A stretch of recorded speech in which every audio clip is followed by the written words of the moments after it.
원장님 이마가 이렇게 막 움푹움푹 파이신 분들 있잖아요. 네. 그런 분들한테는 필러랑 지방이식 중에 뭐를 더 추천하세요? 필러도 할 수 있고 지방이식도 할 수 있고요. 그거는 재료의 차이기 때문에 뭐가 더 좋다 뭐 이렇게 말씀드리긴 어렵고 여러 가지를 고려해서 결정을 하게 됩니다. 안녕하세요, 닥터CL 이승윤 원장입니다. 원장님 근데 이마 필러는 그러면 유지 기간이 어느 정도 되나요? 필러 종류에 따라 다른데요. 우리가 일반적으로 많이 하는 히알루론산 필러는 보통 1년에서 길면은 2년 정도 보고요. 엘란세 같은 콜라겐 생성 필러는 2년에서 길면 한 3년 정도 봅니다. 근데 그러면 지방이식 같은 경우는 평생 안 꺼지는데 그러면 지방이식이 더 이득 아닌가요? 지방이식도 무조건 평생 안 꺼지는 건 아니고요. 지방이식은 사람마다 편차가 커서 빨리 꺼지시는 분들은 뭐 1년 만에 많이 빠지기도 하고 정말 오래 가면 10년도 가고, 지방이식은 좀 사람마다 편차가 큽니다. 근데 필러는 사람마다 편차가 크지 않고 거의 평균적으로 아까 말씀드린 한 1에서 3년 그 정도 보죠. 근데 필러도 유지 기간이 안 지나도 눈썹 근육이나 이마 근육을 많이 쓰면 그 부분만 필러가 빠진다는데 맞나요? 맞아요, 그럴 수 있어요. 여기를 계속 인상을 이렇게 쓰면은 여기가 계속 근육이 쏙쏙 들어가서 여기부터 이제 빠질 수 있는데, 제일 중요한 거는 처음에 넣을 때 너무 가운데만 볼록 가게 하면은 이미 넣자마자 경계가 져 보이기 때문에 처음에 좀 잘 골고루 펴가지고 잘 넣어야 되고, 그 다음에 눈썹 위쪽이 이걸 꼼꼼하게 좀 잘 채워야 되거든요. 그래서 필러나 지방이식을 이마에 할 때 인상을 덜 쓰게 하기 위해서 보톡스를 같이 맞는 경우가 많습니다. 근데 이미 저는 여기 빼였는데 보톡스 맞아도 소용없나요?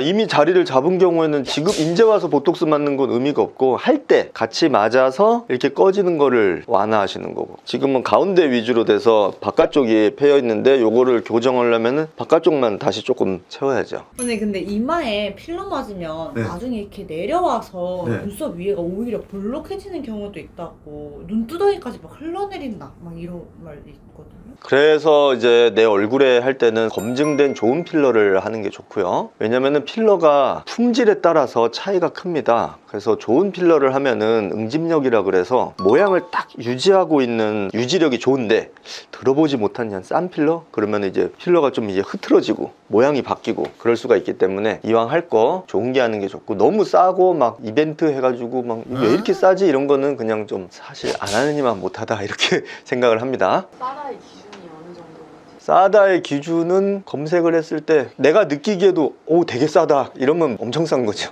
그 다음에 눈썹으로 흘러내린 게 아닌데도 이미 시술을 할 때 시술을 잘못해서 여기다가 이렇게 불룩하게 시술을 해버리면 그렇게 보일 수도 있거든요. 근데 처음에는 전반적으로 부어있으니까 전반적으로 볼록해 보이다가 1, 2주 지나서 붓기가 빠지면은 눈썹 위에만 볼록할 수 있는데, 그러면 이제 그게 흘러내렸다고 생각하는데 사실은 흘러내린 게 아니고 잘못 넣은 거죠. 그럼 그 콜라겐 필러는 맞았을 때 약간 제거하기가 어렵다고 하던데, 그런 일이 발생했을 때는 녹이거나 할 수는 없는 건가요? 콜라겐 생성 필러 대표적으로 엘란세인데요. 히알루론산 필러는 녹이는 약물이 있어요. 근데 엘란세는 녹이는 약물이 없으니까 처음에 완성을 시켜야 됩니다. 그래서 완성시킬 자신감이 있는 원장님들이 주로 시술을 하고요. 지방도 못 녹여요. 그래서 이제 지방 이식을 몇천 번 해보신 원장님들은 그런 노하우가 있어서 그걸 바탕으로 엘란세 시술을 하면 괜찮을 거라고 생각합니다. 그리고 사실은 이런 얘기 해도 되나? 경험이 많아야 된다는 것 중에 가장 중요한 게 컴플레인을 엄청 들어봐야 돼. 그래가지고 스트레스를 많이 받아봐야 돼.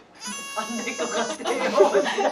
아니 나는 많지 않은데 일반적으로 처음 배우시는 분들은 실력이 늘려면은 한 5년 엄청 마음고생 많이 해야죠. 엄청 마음고생을 하면은 늘게 돼 있어요. 그래서 이마 필러, 히알루론산 필러 같은 경우에는 여러 가지 부작용이 생길 수 있는데, 첫째, 모양이 마음에 안 드는 경우. 모양이 마음에 안 드는 경우에 1차적으로는 이게 몰딩이라 그래서 한 2주, 3주 안에 오면은 이게 펼 수가 있어요. 특히 경계 부위를 한번 펴는 게 좋거든요. 왜냐면은 시술하고 나서 어디 부딪힐 수도 있고 붓기 빠지고 모양이 바뀔 수도 있고, 그러면 오면은 펴면은 1차적으로 거의 대부분 교정돼요. 근데 교정이 안 될 정도로 막 너무 울퉁불퉁하고 뭐 이상하다 그러면은 사실 좀 녹여야 되겠죠. 그거 말고 뭐 염증이 생긴다든지, 좋은 필러로 하면은 그것도 염증이 덜 생기는데 너무 싼 필러로 하면 염증 가능성이 있는데, 염증 생기면 다 녹이고 항생제 치료하고 그런 식으로 이제 치료를 해야죠. 그리고 이마는 제일 핵심이 미간이 제일 위험해요. 미간. 여기를 미간 부위를 억지로 쑤셔 놓으면은 필러를 여기 피가 안 통해서 혈관 압박이 되면은 이제 하루 이틀 지나면서 이렇게 붉게 올라옵니다. 그걸 방치해 놓으면은 이제 피부가 점점 상하기 시작해요. 피부 괴사 반응이거든요. 그렇다고 미간 부위를 아예 안 하면 어떻게 되냐? 미간만 동그랗게 화산 분화구처럼 여기만 패이거든요. 근데 미간도 해야 되는데 굉장히 조심해서 시술해야 되고 보톡스를 같이 맞아야 되고, 그리고 미간에 잘못 억지로 놓으면 실명? 그거는 굉장히 심각한 부작용인데, 그래서 미간을 자신 없으면 포기하든지 아니면 엄청 세밀하게 잘 해야 됩니다. 몰딩 할 때요. 그냥 집에서 이렇게 내가 이렇게 만져서는 안 되는 건가요? 별로 추천 안 드리고요.